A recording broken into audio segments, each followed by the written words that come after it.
Hi, everybody, and welcome to the very first ever instant premiere for this channel, Language, Culture, and Dr. Lou. And I'm super happy to see you all here, and please do go ahead and participate in the live chat. I'm going to be right in there chatting with you during the premiere, so I'm super happy about that we can all be watching this together and enjoying ourselves. And so, what am I going to talk about today is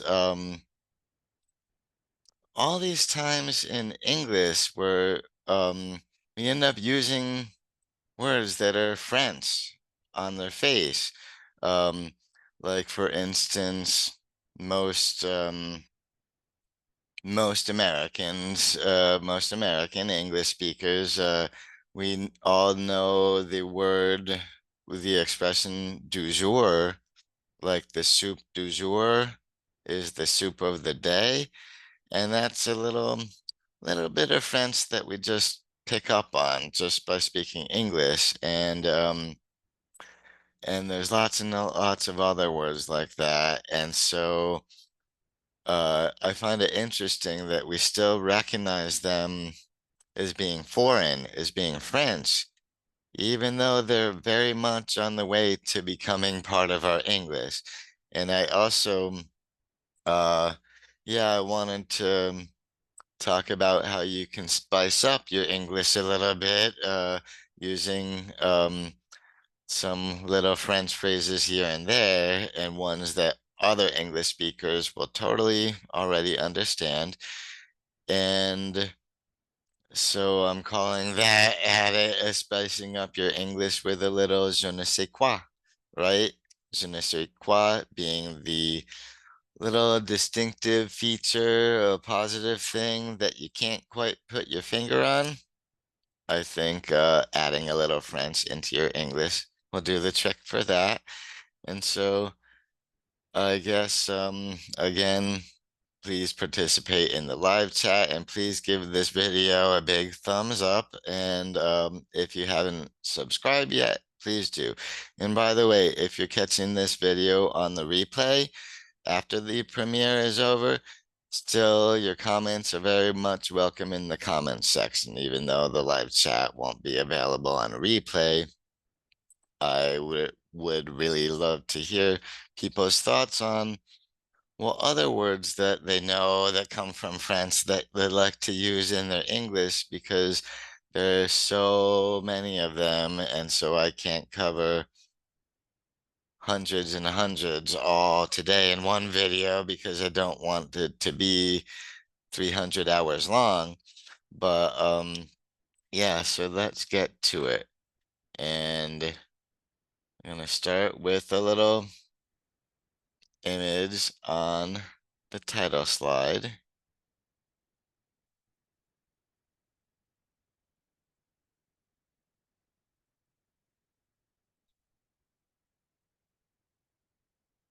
And so again, spice up your English with some je ne sais quoi.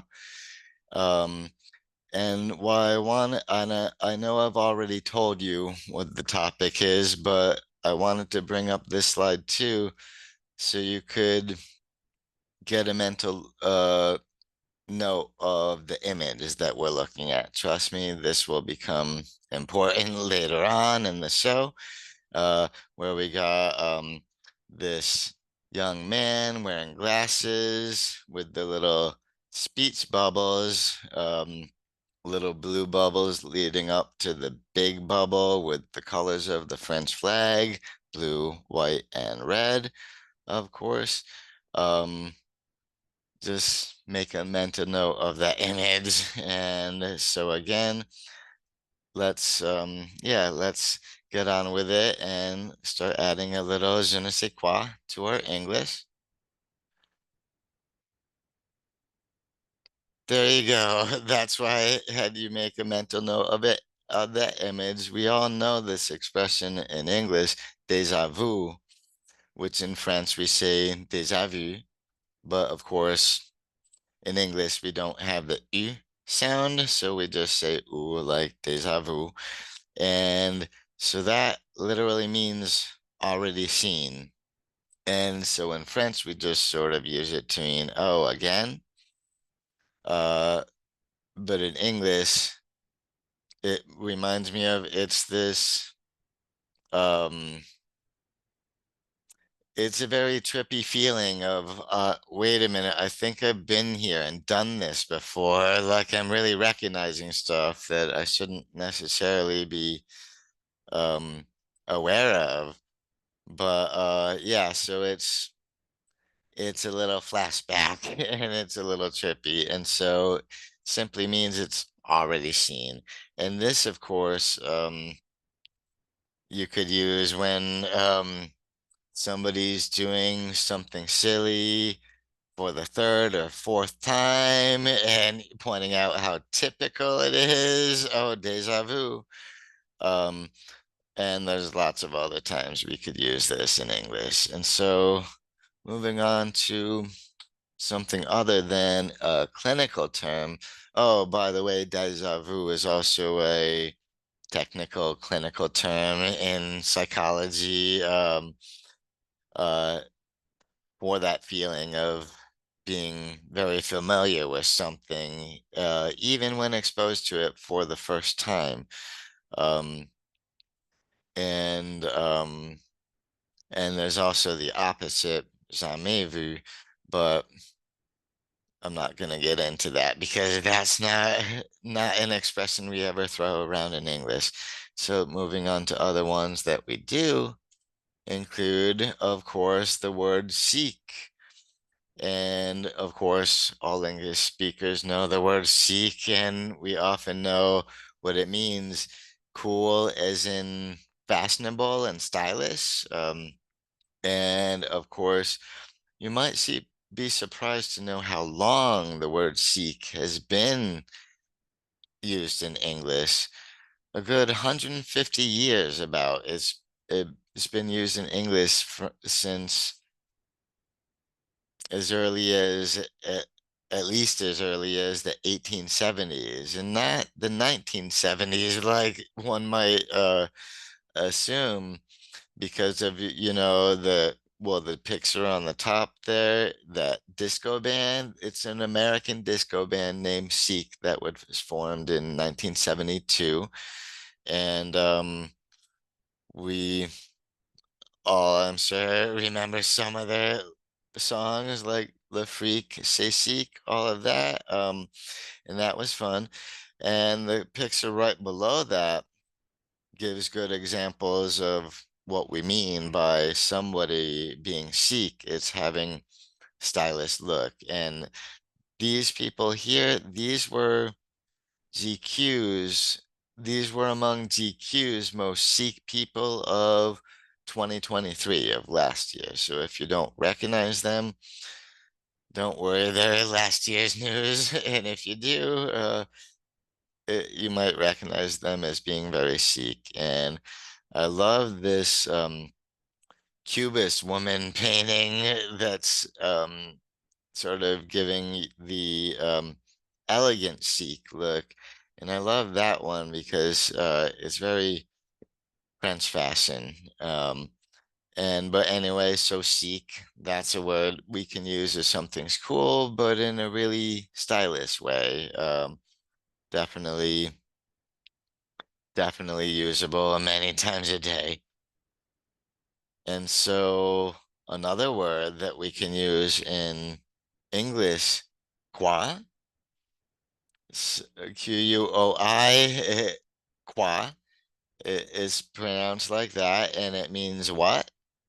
And it's funny that in English we can use this to basically, if you didn't hear what somebody just said, you didn't quite hear it, and you want to ask what, uh, we can instead use quoi. And that might be fun because being a little French, it's um not quite as direct and rude as in English when you just say what instead of excuse me or something like that. Just saying quoi. sort of softens it up a little in English. Although, truth be told, in France, this is not the most polite way to ask what. It would be more like comment would be a little more polite way to do it. And so I avoid using quoi to ask what in French, but every once in a while I do that in my English. And a lot of times you'd be surprised at how many English speakers already understand this. And so that seek, just one word, quoi, just one word. What about one other word that we use that's just one word at a time, but it's French and we use it in English anyway? Voila. And of course, voila. It sounds a little exotic, but it's pretty easy to say. Voila.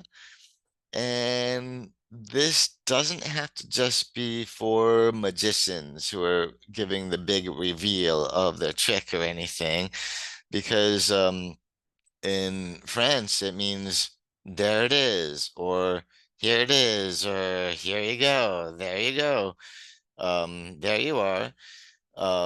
It's sort of we point things out with it. And so that's why you see this used in a lot of magic acts when the magician is trying to draw the audience attention right towards something on stage. They'll say voila, and that's why it's often part of the big reveal. Like if they're pulling the rabbit out of the hat, voila, there it is. And it's funny when I was living in France, I had more than one American friend come visit me who didn't really speak much French of their own or any French of their own. And one thing that more than one person on separate different occasions and separate different trips noticed is why do people say voila so much? And then I explained, okay, it's not just for magicians, it's for there it is, there you go, that kind of thing. And so it's for pointing something out. And so that's why we can still use this in lots of other occasions in English, like this woman here who has been frantically looking for her remote control. Let's say she and some other people are waiting for this to be able to watch TV. She can, in excitement, yell out, "Oh, voila, I found the remote." And then so everybody and they can get to having fun and watching TV or whatever. Or let's say the picture of the guy with the cake. Let's say he's just serving this cake that he just made and he wants to uh, point out, hey, dessert is served. He can just be like, hey, voila, the cake I made. Anybody want some? And so, yeah, voila. Yeah, I wanted to use this occasion to point out the fact that it's not just for doing magic tricks, that we can use it in regular life too. Anytime you're serving something and want to point it out, or anytime everybody's looking for something and you find it and you want to point it out, it's totally usable. Voila. There you go. And so let's see what else we have in store here. There we go. Uh, this look familiar?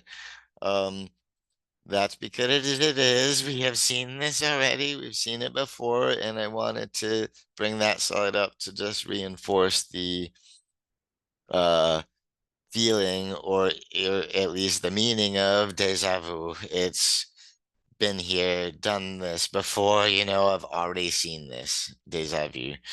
And so again, in English, we don't go with the u, déjà vu. We go with just u, déjà vu. And so now I promise not to dwell too much on this one same picture. So moving on.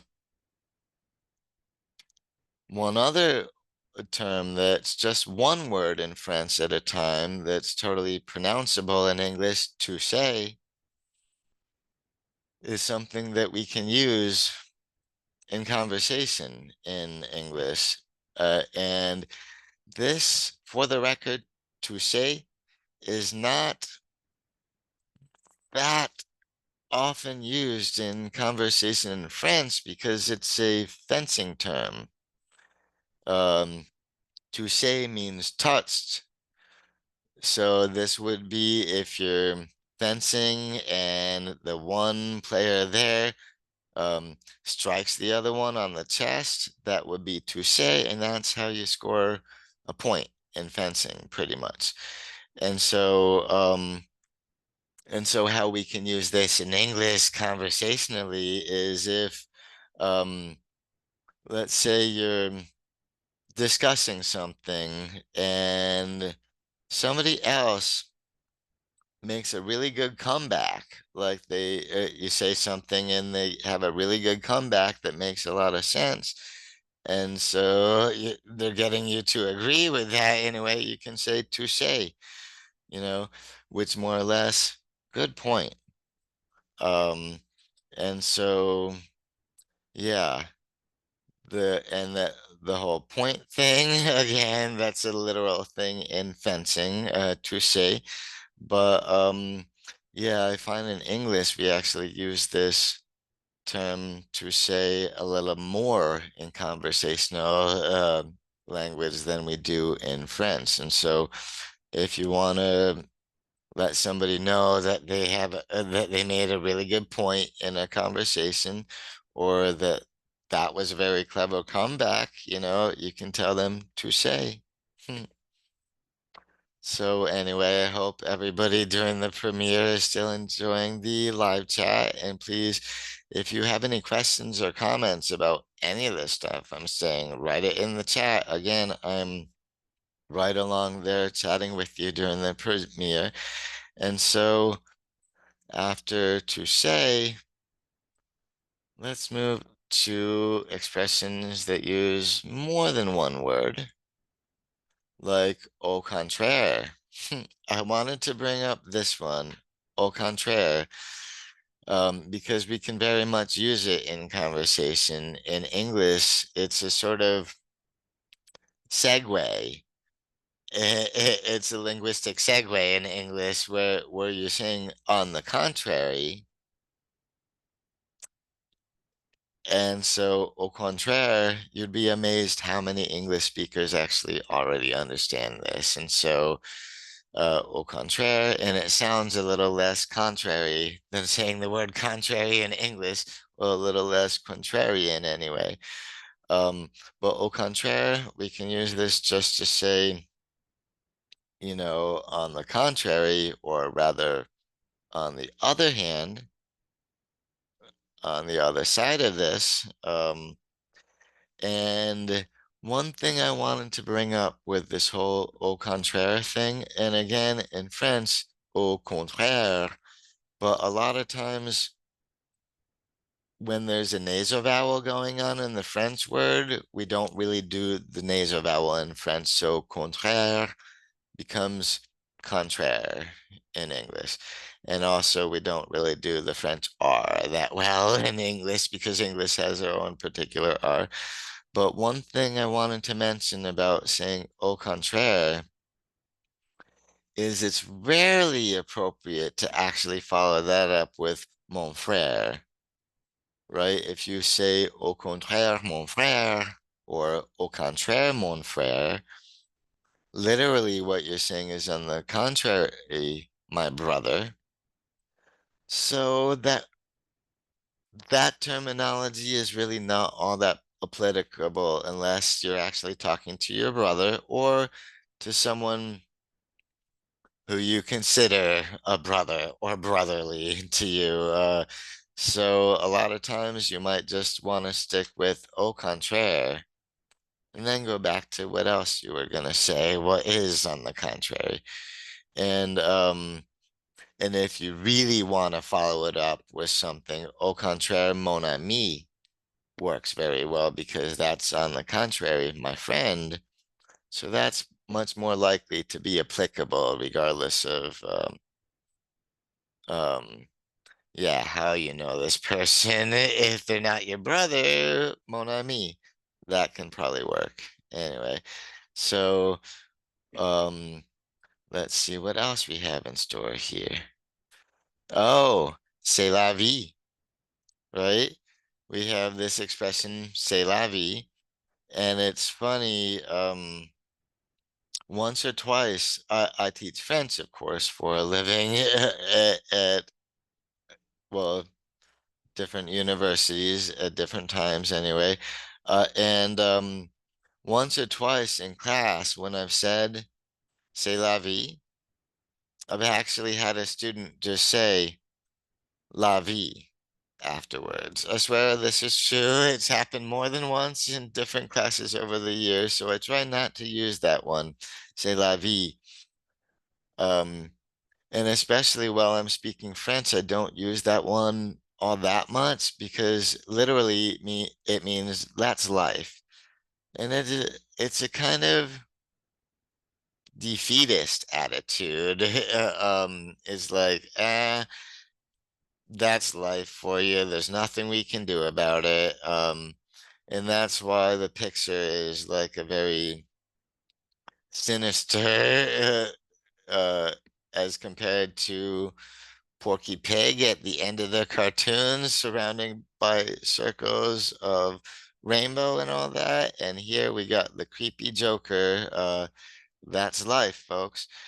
And so, but c'est la vie, that's something I use a little more in English than I do in French because, oh, c'est la vie, it's kind of nicer to say that sometimes instead of just repeating, oh, that sucks, right? Um, so I can't help avoid a little swearing too. And but the reason I don't use it that much when speaking French is if I want to say, that's how it is, that kind of deal, that's life, I might just say, oh, c'est comme ça, or something like that. So, c'est la vie works very much in English if you want to say, oh, that's life.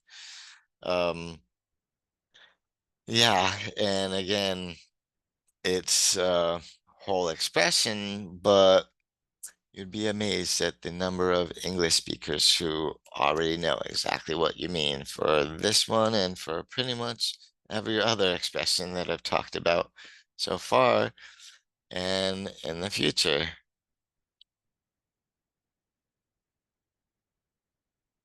And no, that wasn't a glitch.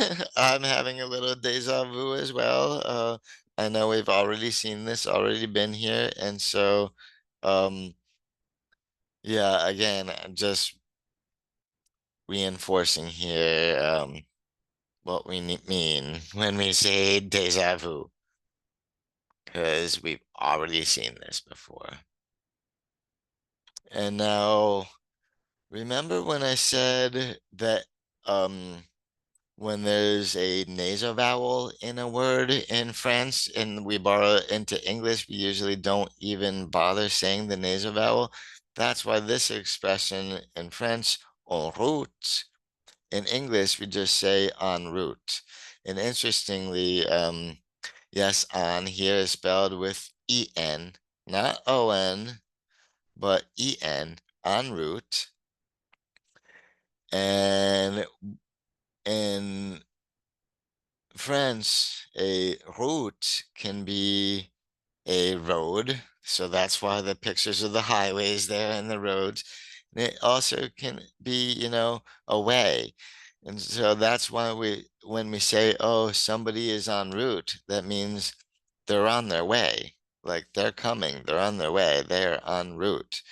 Um, and so we can often use this if we're waiting for somebody to arrive somewhere and another person asks where are they, and you can say, oh yeah, they're en route, if you know for sure that person is on their way there right now. And so again, uh proper spelling, not on for en route, en. And why? Because it's French, pretty much. En route.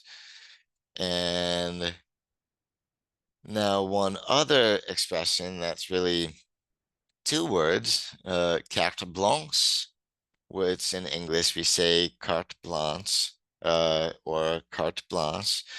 And what that means in English, why we use it in English, is if somebody gives you permission to do however you see fit, whatever you see, and go crazy with it. Like, let's say you are an interior decorator and somebody has hired you to decorate their office, and they say, oh, spare no expense. I want top notch throughout. That person has just given you carte blanche to do whatever you see fit and really hold nothing back. And so, where does that come from? In French, une carte blanche, what it means is a blank document.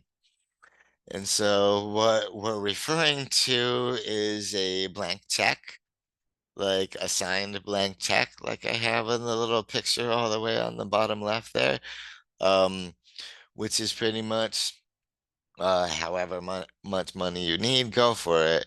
And so we apply this in English in an even more sense. Oftentimes it does involve money. Like, okay, if somebody said spend as much as you can, I will pay for all of it.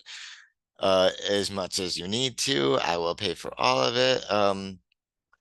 You can go ahead and spend as much as you want because that person has given you carte blanche.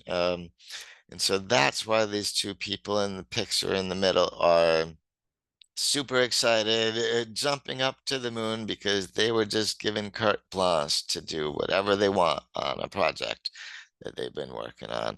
So that's what carte blanche is all about. So it's pretty much, it's like a blank check, but it's really giving somebody the green light to do as they see fit. That is giving them carte blanche. And so one other expression, uh, one of the last expressions I want to share today, which we all know in English, bon voyage, which of course in French we say bon voyage, but again, nasal vowel in French, we don't really do that in English. So bon voyage, just like bonbons, right? And bon voyage, all that means is have a good trip. But it's fun to say it sometimes in French, because it's a little well, it's a little more exotic that way. If your native language is English, saying bon voyage, and sometimes it might be appropriate if we're actually going on a trip to a French-speaking place. But yeah, it just means have a good trip. And doesn't matter whether they're going on a cruise or taking a boat very far away or on an airplane trip or driving in their car, whatever. It just means have a good trip. So, bon voyage. And that one, yeah, can be very, very nice blessing to tell somebody right before they go away on vacation, and to let them know that you're hoping for the best for them. So, bon voyage. Although I'm not saying that to get rid of you, uh, because trust me, we're not done with this show, not quite yet. So please stick around for a little more. And and by stick around for a little more, I mean stick around for a little more deja vu.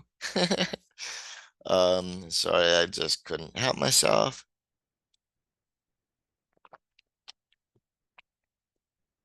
Um, but I do hope you've yeah, found each one of these slides to keep on being identical, and so it's giving you the real repeat uh yeah, the repeat effect, the whole flashback kind of deal. And so again, not to dwell too much on deja vu, here's an expression that we seem to have picked up a little bit in English that I really don't want anybody saying because we have the wrong idea about it in English. You know, voulez-vous coucher avec moi ce soir? a lot of us know this, us English speakers know this because it's in the lyrics to the song Lady Marmalade, Lady Marmalade. And it's Voulez-vous coucher avec moi ce soir and all of that. And so a lot of people in English like to use it because they think that they have learned a good French pickup line. Um, but the fact is, don't bother with it. It is not a good pickup line because what this really means, what we really mean by this is, do you want to have a sleepover? So that is super not sexy to say to somebody. That's not really a pickup line. It's not really, yeah, not a good way to pick somebody up anyway. But I would encourage you to check out any version of this song if you want. This version, the version I have, well, the picture I have here is just from one of the more popular um makes of this song, which I think is from the early 2000 teens, or maybe late 2000s, but it's a rendition of Lady Marmalade done by, you have on screen there, I'll go from left to right. You got Lil Kim, Pink, Maya, and Christina Aguilera. They all worked together to sing that song, and they did a good job of it. But again, I don't just recommend their version of it. There's other versions of this song that are really, really fun. It's a very fun song. Um, Lots of higher energy and all that, but don't let the lyrics fool you. That is not going to be a good pickup line. So please don't, yeah, don't bother with it, because you're going to embarrass yourself. So that's not. And so this word is a word that appears on the last slide of every slideshow that I do pretty much. And I wanted to take this occasion, and don't worry, this isn't the end of the whole slideshow yet, because there's something that comes after the end, and there's also a French word for that. And so I'll get to that in a minute. And we have on the end of my slideshow, and this is not a word that I really apply in conversational English or anything like that. So I'm not encouraging any of you to do that. But I wanted to at least take this now. I'm going through one word at a time in French. Um, One French word at a time, even while I'm using English. I wanted to mention this. Why do I put fin, Fin, fin, at the end of every video? At the end of every slideshow is because that's a reference to old cinema, old Parisian cinema back in the black and white days. I don't know, well, if you remember like old American movies, old Hollywood movies in black and white days, sometimes at the very end of the movie before the end credits roll, you might see the end written up on the screen in white or black over the grayscale in black and white. And so in old Parisian movies, also old enough to be black and white, you might see fin written there, which pretty much means the same thing. It just means the end. So just because I'm explaining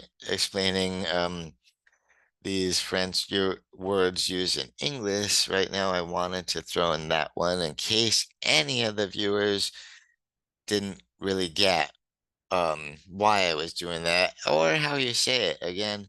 Fin. Um, and it just means the end. And so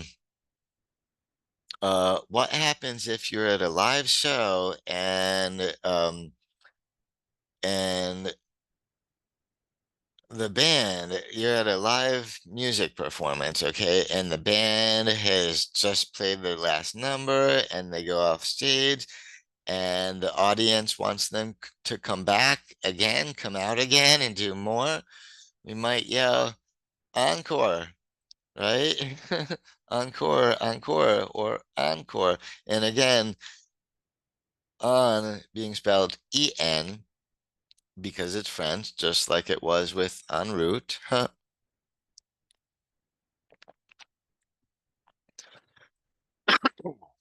Excuse me. Anyway, so encore, the way we say this in French is encore, encore, encore. And literally what encore means is again. So you're actually asking the whole the performers to come out and do it again, come out and do it again. And so on that note, I would like you guys to take a time and put it in the live chat if you're watching during the premiere, to put it in the live chat.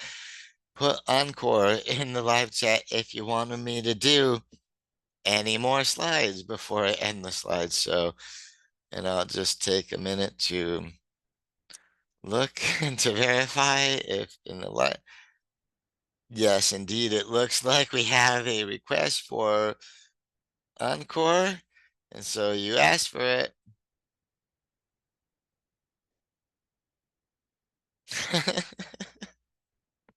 Sorry, I really couldn't help myself. I did it again, déjà vu. But that's because encore meaning again, déjà vu kind of also means again. A kind of very similar thing, except déjà vu was like, wow, this was unexpected. Why is this so trippy? Why is this so familiar to me? Whereas encore is like you're asking them, come out and do it again. Hey, please play more, etc. And so, yeah, so again, thank you so much for attending the live stream. I mean, the instant premiere and the live chat, and it's been so fun for me. I'm so very happy to have had this opportunity to do this with all of you. And so, time to say our goodbyes. And so, I'm probably myself about to write au revoir in the live chat, and that's my way of saying goodbye. So thank you so much for everybody who has come to the live premiere and to everybody who's watched it on the replay, especially for watching to the very end. I always appreciate that. Thank you so much. And so I will catch you around next time. Bye-bye.